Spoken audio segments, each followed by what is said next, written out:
flexible, multiple entry and exit, because many people would be working and many of your students also would be working and they are doing it in their spare time.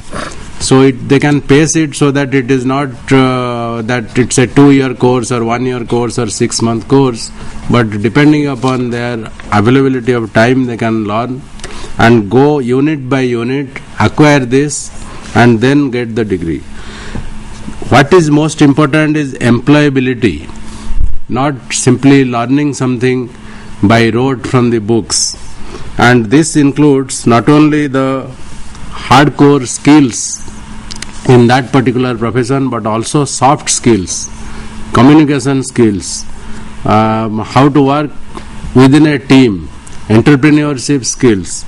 So these also need to be part and parcel of the vocational education program.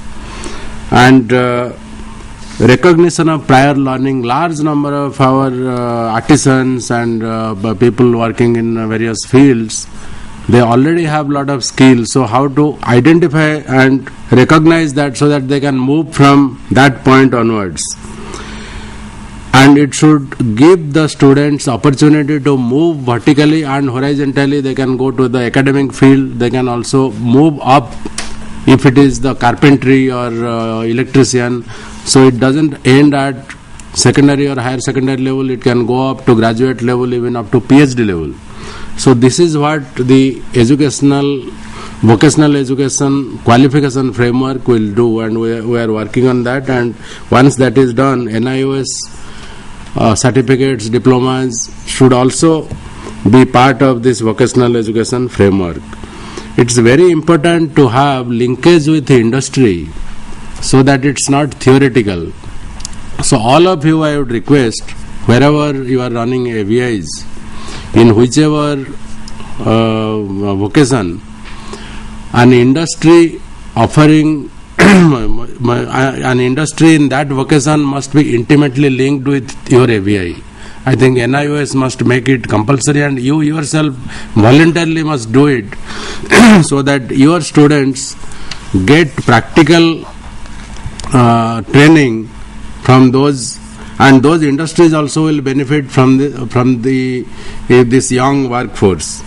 Then the social status of vocational education in our country unfortunately has been low, because we all feel that working with hand is a dirty thing and working with head is much more superior. That is not so. Many other countries, Western countries, if you see countries like Germany or UK or Australia, people give equal importance to working with hand as well as working with head. So this also is a revolution that must happen, and all of you must participate, and you must spread this awareness that working with hand is not inferior, it is equally important. And for all of us, and delivery of vocational education, we need to follow a mixed mode. Now, fortunately, use of computer, ICT has made it very, very easy for students to learn. So, small learning objects or modules can be formed, and it can train students easily to learn different skills. Personal contact program and working with industry is very, very important. Many people express doubt whether vocational education can be imparted through open and distance learning. But actually, with use of ICT, it would be it will be quite feasible to do this. And in fact, many of the tools that you will use in distance education can be used even in the schools and colleges very effectively. So I think this is one technological revolution that you must make use of. And continuous and lifelong learning again will have to be done through open and distance learning, because people cannot always go back to formal schooling or formal colleges. So even for people who have gone through formal schooling, for continuous and lifelong learning, they have to depend on open and distance learning. So NIOS also should open a window for this for large number of clientele in the country. So the demand based curriculum based on competencies, and then we have to train our teachers. I do not know what is the quality of teachers in your AVIs, but this is very, very important. They have to give, and much of this teachers training also can be done through open and distance learning. Then the pathways will open up, and people who are doing vocational education today can go to academic education tomorrow and can switch back and forth.